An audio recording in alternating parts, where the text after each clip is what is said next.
இந்த பிள்ளைங்க எல்லாருக்குமே நல்ல ஒரு ஆர்வம் உண்டு. அந்த ஆர்வத்தை பாராட்டி தான் தினந்தோறும் ஏடு கொண்டு வர்றது. ஏன்னா மற்ற இடங்கள் இப்படி நடக்காது, பிள்ளைங்க இப்படி கண்ட்ரோல் பண்ணலாம் நடக்காது. அதுல உங்க தாங்கல்ல நாங்க பிடிச்சு இந்த பிள்ளைங்களை வச்சு அதான் நாங்க அட்டெண்டன்ஸ் எல்லாம் போட வச்சது. இந்த பிள்ளைங்களுக்கு நாங்க சீல்டு கொடுக்கிறோம். அது மட்டும் இல்லாம நம்ம சீல்டு கொடுக்கிறது ஒருத்தங்க ரூபாய் தந்து நம்ம பண்றது. எங்க ட்ரஸ்ட்ல இருந்துட்டு போன வருடமும் உங்களுக்கு ஒருத்தங்க 2000 ரூபாய் தந்து உங்க ட்ரஸ்ட்ல தந்து சீல்டு கொடுத்தோம். இந்த வருடமும் எங்களுக்கு ஒரு 2800 ரூபாய் கிட்ட தந்து இந்த பிள்ளைங்களுக்கு சீல்டு பரிசு எல்லாம் வாங்கி கொடுங்கன்னு சொல்லி தந்து நாங்க பண்றது.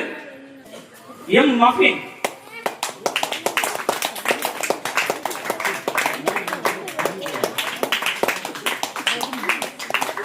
J Asthini,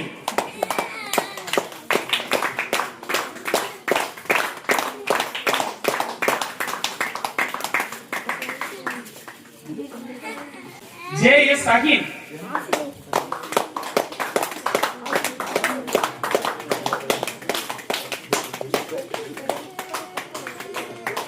J நிஸ்மிதா,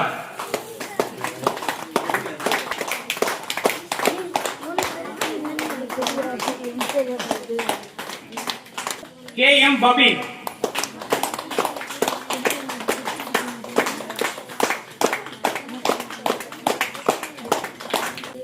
J Asit,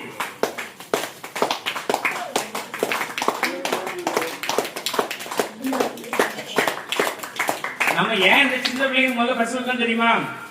அவ்வளவு கண்டிஷன் போட்டு இருக்க வச்சது. 4 பேரை எழும்பண்ண என்கிட்ட கேட்டுதான் எழும்பணும் அப்படின்னு சொல்லிட்டு இந்த 4 பிள்ளைங்களையும் நான் ஒரு கண்டிஷன் போட்டு வச்சதுனாலதான் இந்த வருஷம் அந்த பிள்ளைங்களுக்கு உங்க தாங்கல்ல கண்டிப்பா நம்ம சீல்டு கொடுக்கணும்.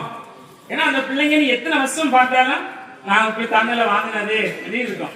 அடுத்து ஆர் மகாலட்சுமி, அவங்க ஏடு படிக்கக்கூடியவங்களாக இருந்தாலும் பாத்தீங்கன்னா ஸ்டார்டிங்லயே வந்து ஏடு பார்த்துட்டு இருப்பாங்க.